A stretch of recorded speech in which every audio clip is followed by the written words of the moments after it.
Halo Kak Putri. Ya, halo. Oke, gini. Jadi Anda ini tak undang ke sini sebenarnya aku mau ngobrol masalah mental health sih. Soalnya Yes. kayaknya aku ini kena mental. Oh gitu ya.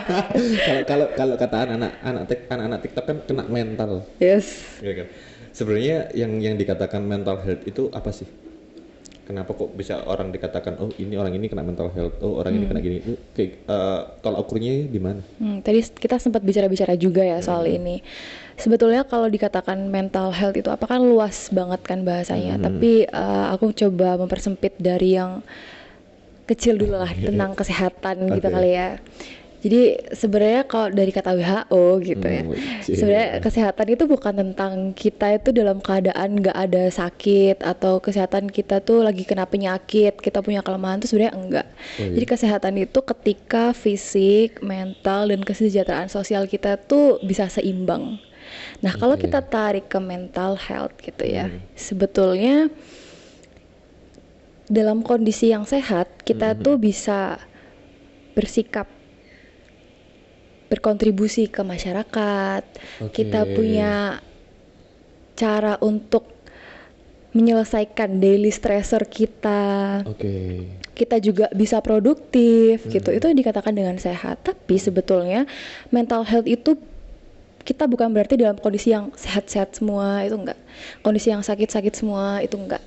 Jadi sama seperti kuantum yang tadi saya jelaskan, itu ada kondisi negatif dan positif gitu. Katakanlah negatif adalah kondisi sakit, positif adalah kondisi sehat. Dan kita nggak ada dalam satu titik terus, kita sehat-sehat terus, itu nggak ada. Sakit-sakit terus, itu nggak ada. Kalau sakit-sakit terus, yang jadi kena gangguan mental gitu. Nah, kalau sehat-sehat terus juga, sebenarnya bisa kena gangguan juga gitu. Jadi kita tuh ada di posisi tengah-tengah.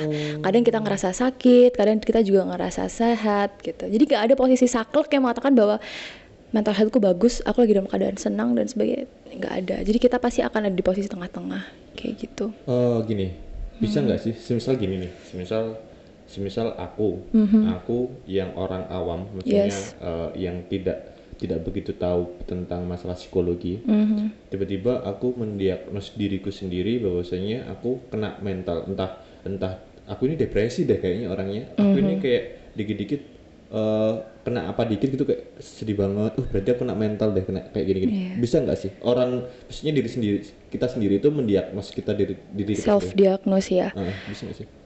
Ini hangat banget ya. Kayak semua orang tuh sering banget ngerasain namanya self diagnose gitu. Even orang psikologi aja ketika lagi belajar psikologi kayak lagi belajar tentang diagnosa itu ngerasa kayak aku juga ini deh skizofrenia loh. Kayak aku depresi juga deh gitu. Padahal sebenarnya enggak gitu loh. Oh iya? Iya, jadi kenapa orang bisa melakukan self diagnose? Karena tadi yang pertama dia itu mencari kesamaan dirinya dengan orang lain gitu. Jadi dia pingin dikatakan sama, kayak bereksistensi deh, sama ya aku juga sakit juga kok, kamu seperti itu aku juga seperti ini kok gitu. Kedua karena kurangnya informasi, dia belum dapat banyak tentang apa yang dia rasakan. Makanya ketika orang lain bilang kayak gitu, terus kemudian misalnya si orang lain ini ya, si A ini dia udah ke psikolog gitulah, terus habis itu di psikolog dia dikasih tahu, oh sebenarnya setelah kamu melakukan konseling saya udah ngetes kamu ada di tahap depresi. Nah kemudian dia berani terbuka nih ke orang lain gitu, ke temennya lah, katakanlah si B tadi ini, Iya. sebenarnya aku dalam keadaan kayak gini, aku udah ke psikolog dengan simptom-simptom dan gejala-gejala yang aku rasain, Oke. itu seperti ini, aku didiagnosa sebagai depresi. Nah karena si temennya ini ngerasa kayak kayaknya aku juga ngerasain hal yang sama deh, tapi aku nggak berani ke psikolog gitu. Padahal dia kan belum tahu secara dalam kan sebenarnya dikatakan self diagnose itu apa, dikatakan depresi itu apa. Oh gitu. Berarti iya iya, sebenarnya sebenarnya gini, eh, apa yang kita rasakan belum tentu itu jadi mental health. Yes, belum tentu gangguan mental. Meskipun meskipun gejalanya hampir sama. Yes, karena setiap orang itu unik, gejalanya pasti beda-beda. Sometimes mungkin kita ngerasa, mungkin pas ngerasa ya kayak aku dalam kondisi yang drop banget. Heeh. Terus aku juga ngerasa iya nih aku juga lagi drop banget, tapi kan drop dalam kadar kita kan beda. Misalnya dropnya Mas itu kondisi drop yang sampai drop banget, drop sampai udah kayak udah selesai aja semua ini, kayak udah mau sesat aja dah. Tapi kalau misalnya drop saya mungkin masih dalam kadar kayak Aku drop sih, tapi aku bisalah survive dari ini gitu. Jadi kan kadar dropnya kan beda-beda gitu. Makanya bahaya self diagnose tuh itu. Jadi nggak bisa saklek disamakan bahwa dia kayak gitu, aku juga kayak gitu. Berarti kita dalam kondisi yang sama gitu. Itu nggak bisa. Oke. Eh, Sebelum kita bahas seberbahaya apa self diagnose, aku mau tanya dulu nih. Kan sekarang banyak banget nih akun-akun TikTok ya kan, Yeah. yang niat mereka secara general baik, Baik, memberi informasi, Yeah. ya kan. Nah, tapi kan pasti di apa namanya di setiap ke info yang mereka share pasti kan ada sisi negatifnya nih, Iya, iya kan. betul. Eh, Hal-hal seperti itu menurut mata psikolog itu bagus nggak sih, kayak nge-share depresi dan segala macemnya, terus habis itu gejala-gejala orang yang kayak gini kayak gitu. Dampaknya apa sih dampaknya? Oke. Kalau cuma sekedar nge-share, itu nggak masalah. Oke. Tapi kalau udah nge-share terus merasa seperti itu, terus kemudian menginterpretasikan dirinya bahwa oh ya aku memang seperti ini, nah itu yang salah. Oh. Kalau memang sekedar kayak bagi-bagi ini loh sebenarnya depresi itu seperti ini. Oke, Kalau memang kamu butuh bantuan harusnya seperti ini. Terus kemudian dia nge-campaign gitu ya. Misalnya kayak campaign mental health gitu ya. Dia kasih tahu ke orang-orang, dia buat story gitu. Ya nggak masalah kalau memang kodratnya, kalau memang dia berposisi memang dia tuh pengen ngasih informasi kayak gini loh sebetulnya itu. Tapi kalau misalnya itu udah sampai dia ngerasa kayaknya aku emang dalam kondisi seperti ini deh. Terus kemudian pakai kata-kata kayaknya aku butuh bantuan kayak gitu-gitu, itu jadi masalah gitu loh. Karena kalau memang kamu butuh bantuan ya hubungilah ahlinya, ya kamu cari lebih tahu lebih dalam juga lah sebetulnya ya dikatakan depresi itu seperti apa gitu. Terus gini, aku kadang-kadang gini, ngelihat apa konten-konten di TikTok itu, terkadang aku nggak bisa bedain mana yang dia bener-bener sakit mental, atau dia cuman perhatian, cuman cari perhatian. Itu ada nggak sih caranya bedainnya gitu? Kalau dalam psikologi sih dikatakan sakit mental itu berarti ada simptom-simptom, misalnya apa ya bahasanya, kayak ada gejala-gejalanya gitu loh, dikatakan benar-benar sakit itu. Kadang kan kalau di dalam media kita kan taunya itu kan cuma cari sensasi ya, kayak pengen diperhatiin, aku sebenarnya kayak depresi, aku sakit, kan pengen diperhatiin gitu. Tapi kalau misalnya kita mau ranahnya lebih dalam, kita harus tahu dulu nih sebetulnya kontennya dia tuh seperti apa. Dia di luar konten itu kepribadiannya tuh kayak gimana. Terus abis itu kita juga cari tahu kenapa kok bisa dia tuh mengatakan dirinya tuh sedang dalam kondisi, misalnya katakanlah aku lagi depresi gitu. Kenapa kok dia bilang dirinya tuh depresi gitu? Karena depresi itu kan sebetulnya punya jangka waktu ya. Jangka waktu itu panjang. Orang normal kalau misalnya sedih, itu sedihnya kayak come and go. Jadi kayak datang tapi nanti ya udah dia pergi lagi karena kita akan cepet bangkitnya. Nah kalau misalnya depresi itu enggak, ada jangka waktunya. Bulanan, mingguan ya gitu. Jadi nggak bisa dikatakan kayak aku depresi nih gitu. Padahal masih baru tadi masalahnya datang, tapi udah kayak aku depresi nih. Nggak bisa kayak gitu. Jadi dilihat juga nih dari kontennya itu sebenarnya cara bedanya ya itu kita lihat dari gejala-gejala yang muncul yang sekiranya terlihat itu apa aja gitu. Tapi kalau misalnya kita dari gejala-gejala yang terlihat itu kayaknya masih belum spesifik ya. Kita harus tahu orangnya lebih dalam juga. Terus gini. Semisal aku menyakiti diriku sendiri. Oh, self harm. Oke. Menyakiti diriku sendiri dengan tujuan kepuasan. Maksudnya ya nggak tahu ya nanti bahasanya kayak gimana ya. Terus ada temanku yang dia juga menyakiti dirinya sendiri. Tapi dia tunjukin. Biasanya. Dia bilangnya mental health. Oh, dia bilangnya mental health. Gini, biasanya orang melakukan self harm itu dipicu oleh dua hal ya. Yang pertama karena dia nggak punya wadah untuk mengekspresikan sakitnya. Jadi mungkin pada saat itu dia merasa bahwa aduh bebanku tuh udah banyak banget dan aku nggak tahu nih mau lari kemana. Terus cara menyelesaikan ini gimana aku nggak tahu. Terus kemudian dia akhirnya melakukan self harm. Kan ketika dia melakukan self harm dia akan menemukan kepuasan ya. Dia menemukan rasa sakit yang bisa diatasi oleh dia sendiri.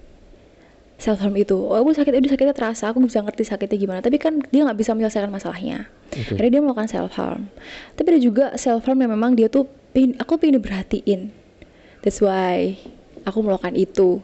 Jadi dia tunjukin sebenarnya aku melakukan self harm gini-gini, tapi sebenarnya kalau misalnya sebenarnya self harm kan sakit ya. Kalau emang dia bukan tipikal yang memang dia tuh yang lakuin itu, maksudnya emang penyintasnya gitu, atau memang dia cuma cari perhatian aja, tuh sakit loh Kak. Jadi itu sebenarnya sakit banget, dan kalau misalnya emang dia nunjukin itu emang dia tuh memang butuh perhatian gitu. Jadi kasih aja kita kasih aja perhatian ke dia, dengerin aja sebenarnya kamu tuh ada apa gini aja, karena sebenarnya orang yang benar-benar lakuin self harm, penyintas self harm itu untuk bisa sembuh tuh butuh waktu yang lama. Dan yang nunjukin itu bisa dikatakan dia mental health atau dia cuman cari sensasi aja. Dilihat lagi apakah ketika dia melakukan self harm dia punya gejala-gejala yang lain. Misalnya dia menarik diri dari sosial, misalnya juga dia gampang nangis, atau dia gampang teriak-teriak, emosinya nggak stabil, dia susah tidur. Nah, kita lihat lagi dari gejala-gejala itu, baru kita simpulkan. Jadi secara nggak langsung kita juga nggak bisa menyimpulkan secara instan ya. Yes, betul. Bahwa dia ini sebenarnya gangguan mental juga apa enggak sih gitu. Karena untuk bahkan seorang psikolog aja untuk bilang dia emang punya gangguan mental itu juga dari tes yang ada, asesmen yang ada, kita mengumpulkan informasi sebaik-banyaknya, kita ngetes dia sebenarnya apakah dia seperti ini atau tidak gitu. Jadi nggak langsung ngediagnos dari cerita-ceritanya, oh ya oke, memang kamu seperti itu, ya enggak gitu. Oke. Terus gini, aku mau tanya ini kecemasan pribadi sih sebenarnya. Oke. Anda ini ngerasa nggak sih mental anak-anak sekarang jauh banget berbeda dengan anak-anak tahun 2000 ke bawah? Yes. Iya, beda kan ya. Oke. Sebenarnya apa sih yang memicu mereka seperti itu?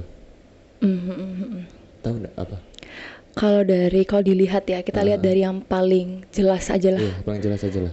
Sosial budaya. Wah, itu udah beda banget sama anak-anak yang dulu ya. Mungkin ya dulu kan budayanya nggak se-global ini kan. Sekarang kan udah kayak anggapannya HP itu udah gampang banget dikasih. Apa yang diinginkan itu mudah tercapai gitu lah. Aduh aku pengen HP udah dikasih gitu. Dulu kalau saya pengen HP, mau sampai nangis berguling-guling di jalan nggak akan dikasih gitu kan. Terus sekarang itu pemerintah juga ngasih peraturan-peraturan yang ya tadi seperti yang kita bahas tadi, terlalu lunak. Dikit-dikit dikatakan HAM, mukul dikit dikatakan HAM gitu.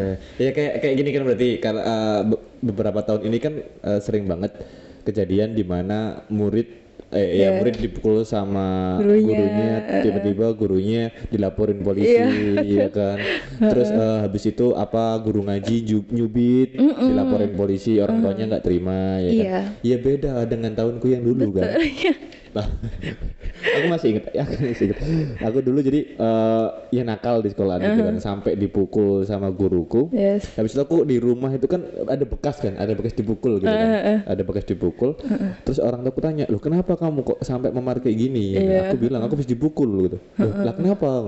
"Iya, aku soalnya kayak gini-gini." "Oh, habis Pak." Malah dihabisin aku di rumah ini. Iya, memang kamu seperti ini, kamu ini. Makanya jadi anak tuh yang kayak gini diam di kelas, jangan banyak ngomong dan segala macam gitu. Malah ditambahin, kan beda dengan anak yang sekarang gitu loh. Anak sekarang ketika dia mengadu, Pak, aku di sekolahan habis dipukul sama guru nih. Orang tuanya nggak terima. Habis itu lapor polisi. Ya oke lah, kita menyayangi anak ya. Tapi iya, jangan sampai logika itu juga mati lah. Kasihan anaknya juga. Iya nggak sih? Iya betul. Aku juga ngerasanya juga gini. Mental anak-anak sekarang juga insting bertahan hidupnya juga beda jauh dengan anak yang dulu. Iya nggak sih? Kadang orang-orang itu lupa membedakan antara hak asasi manusia sama cara guru melakukan punishment. Itu sih, itu jarang banget sih orang-orang itu bisa ngeliat dari kacamata itu. Ya nggak boleh dipukul, itu kan hak asasi manusia gini-gini. Dulu aku sekolah juga masih dilempar penghapus kapur. Nah iya. Ya sampai sesek-sesek ya, nggak bisa nafas gitu kan. Kayak masih kayak gitu. Tapi itu kan karena kondisinya pada saat itu aku rame, makanya otomatis guru ngelempar itu punishment. Lagian kalau misalnya kita ngomong heart to heart gitu ya sama guru kita, "Bu, jangan dipukul penghapus dong," gitu. kasih punishment yang lain aja, pasti guru kita bakal ngerti Iya, kok. bakal ngerti kok. Iya gitu. Jadi kadang kacamatanya tuh dilihatnya ham terus. Padahal kan punishment itu kan juga penting ya supaya Iya. anak-anak itu juga kayak belajar gitu. Iya masih tetap on the track lah. Track, yes, Ya kan? Tetap di tracknya nggak Iya. sampai keluar. Bahkan hal Iya. yang paling simpel dulu ketika kita masuk sekolah hari Senin, terus kuku kita agak panjang dikit aja. Ya kan ini Iya. dipukul Nggak ya. dipukul kayak penggaris, pakai dulu sih zaman dulu ada rotan gitu kan. Iya, benar-benar. Pakai rotan gitu, rotannya orang ngaji itu kayak Iya. itu sakit banget. Terus gini, ngamatin nggak sih atau ada data yang menunjukin bahwa mental health Hmm. dari kurun waktu berapa tahun belakang ini meningkat timbang yang dulu? Ada data nggak sih yang menunjukkan itu? Kalau aku sendiri sih belum cari lebih lanjut ya. Aha. Cuman kalau dari kasus yang tadi ini itu memang ada penelitiannya. Oke. Jadi memang zaman sekarang itu memang apa ya, generasi yang memang mudah mendapatkan apa yang dicari tuh ada. Jadi yang kita cari tuh mudah ada gitu loh. Makanya udah yang dicari ada, terus tambah lagi kayak peraturan-peraturan di sekitar itu ternyata nggak mendukung anak untuk survive, itu yang akhirnya menyebabkan kondisi yang seperti ini kayak gitu. Kalau soal kondisi mental health itu aku kira sekarang udah lebih open minded ya orang-orang soal masalah itu gitu. Tapi juga bahaya juga sih, bahayanya terlalu open itu karena tadi yang pertama ada self diagnose gitu. Terus yang kedua, orang itu jadi mudah-mudah ngerasa kayak melankolis gitu. Karena mungkin ngerasa bahwa ya sekarang udah campaignnya mental health gitu kan, kayak ini sekarang udah waktunya mental health gitu. Jadi kalau kondisinya aku lagi sedih ya udah, memang aku dalam kondisi yang sedih, jangan diganggu, aku memang kondisi yang lagi nggak optimal lah kayak gitu. Padahal sebetulnya kalau misalnya kita tilik lebih lanjut gitu ya, orang-orang itu masih awam banget lah yang dikatakan dengan mental health itu masih belum cukup informasi, makanya dia melakukan hal itu, merasa bahwa dirinya tuh terlalu melankolis, dirinya seperti ini. Itu bahaya banget, self diagnose terus merasa bahwa dirinya melankolis terus, itu kan bahaya banget. Seberbahaya apa? Kalau dalam ukuran seberbahaya apa itu mungkin ada di taraf sedang ke atas ya. Oh iya? Yes, karena dari hal sekecil self diagnose itu bukan kecil sih, besar sih self diagnose itu. Dari self diagnose aja ya gitu. Itu kalau misalnya tidak ditangani dengan baik gitu, terus kemudian dia ngerasa bahwa katakanlah depresi ya, kayak aku dalam kondisi depresi gitu. Padahal sebenarnya dia nggak benar-benar dalam keadaan kondisi itu bisa merugikan dirinya dan juga orang lain loh. Karena dia bisa membangun, dia juga bisa nge-build gangguan mentalnya sendiri gitu. Dan juga kalau bisa di lingkup orang lain ya, dia jadi kayak susah untuk keluar berteman sama orang lain, susah untuk ngerti orang lain karena dia menuntut orang lain ngerti dia. Aku depresi loh, jadi ngerti aku gitu. Itu udah bahaya banget. Dari dua hal ini udah bahaya banget sebetulnya.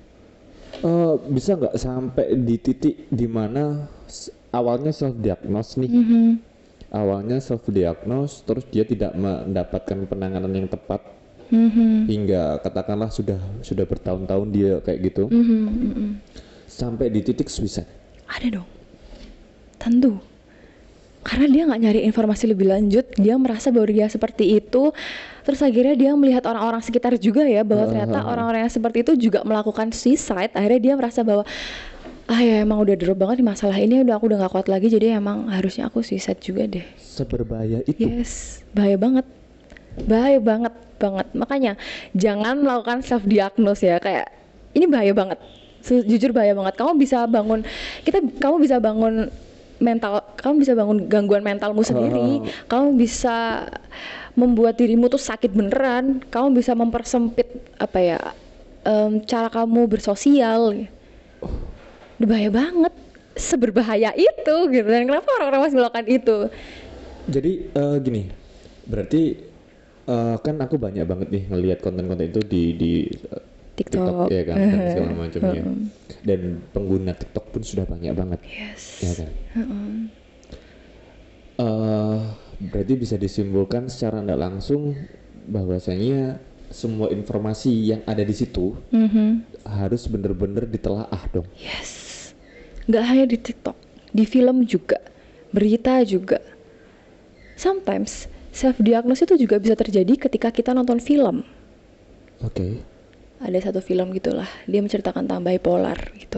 Oke. Terus kemudian dia merasa bahwa iya nih kadang aku ngerasa bukan aku gitu. Terus akhirnya dia mendiagnos kayak aku bipolar deh, padahal nggak kayak gitu. Yang paling sering terjadi selain depresi, stres, dan bipolar adalah gangguan mood. Dia merasa bahwa aku tuh punya gangguan mood.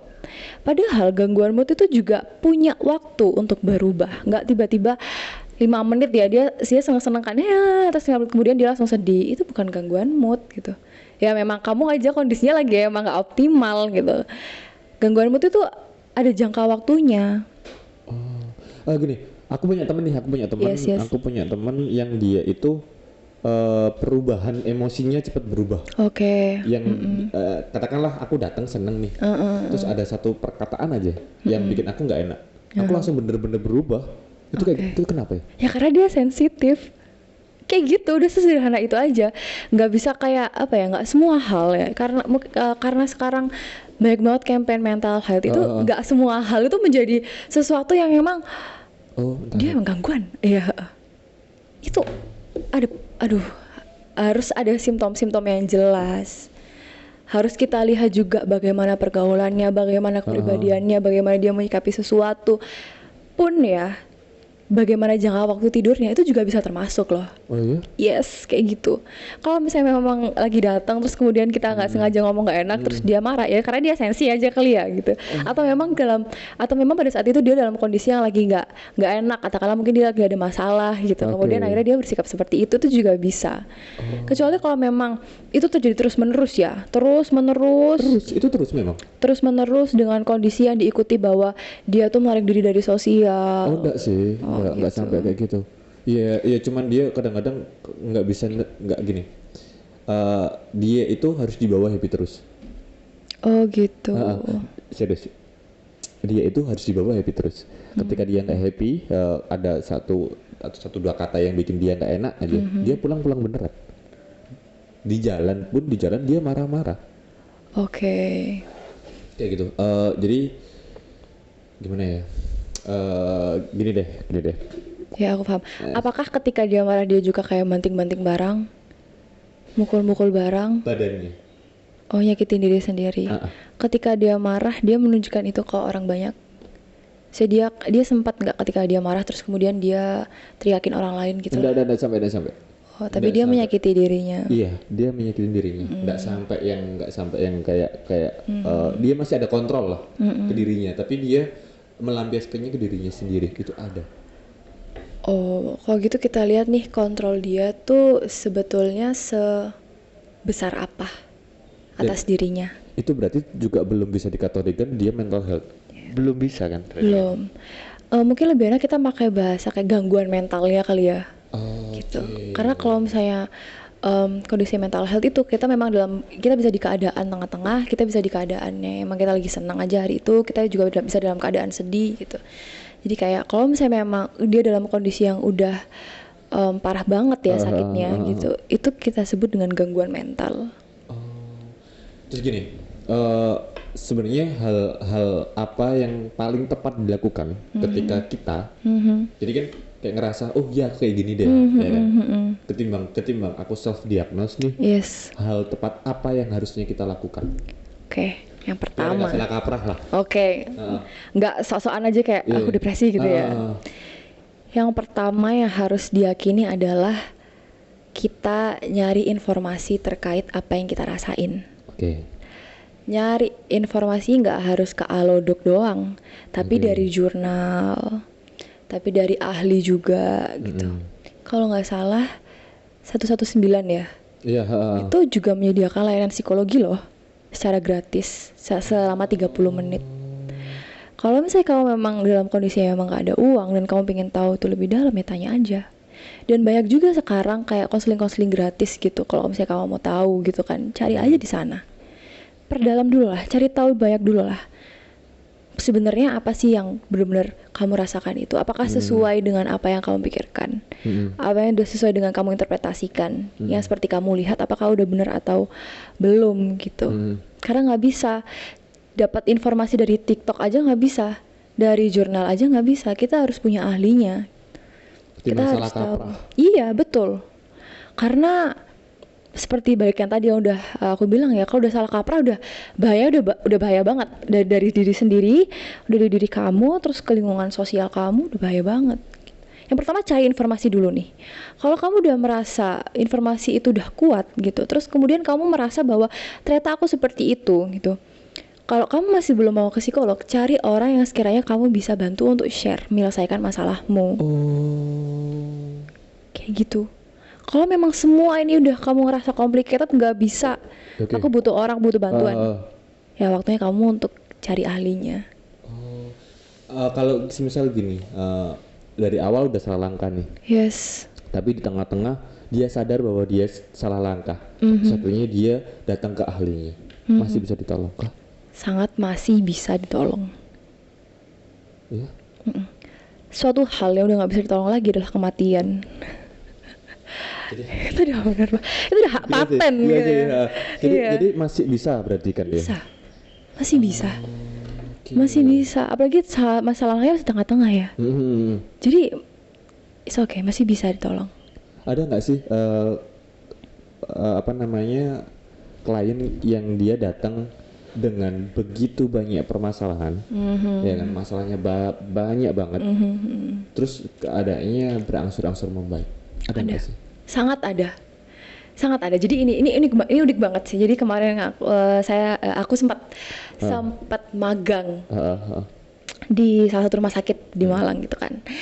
Terus ketika aku magang di sana, kebetulan supervisorku adalah psikiater gitu. Dan selama proses magang gitu, aku ikut bareng sama psikiaternya gitu. Dan otomatis kan ketika ada klien yang datang, itu aku bisa dengar ceritanya dia ada apa aja gitu. Terus kemudian ada satu klien nih gitu. Klien ini tuh ternyata dulu tuh punya masalah yang complicated. Katakanlah ada masalah A, B, C, D. Masalah dirinya, masalah keluarganya, masalah sosialnya, masalah pekerjaannya, itu udah complicated banget lah. Terus kemudian perlahan-lahan udah mulai membaik. Karena apa? Karena dibantu obat. Yang pertama karena itu psikiater ya, dibantu obat dan melakukan sesi konseling karena step by step kan. Terus kemudian dia udah berangsur-angsur membaik gitu. Itu juga ada. Terus kemudian kalau dalam psikiater itu ketika kondisi sudah berangsur membaik, maka dokter akan menurunkan dosis obat seperti itu. Nah kalau dalam psikologi sih intervensinya yang udah kita kurangi.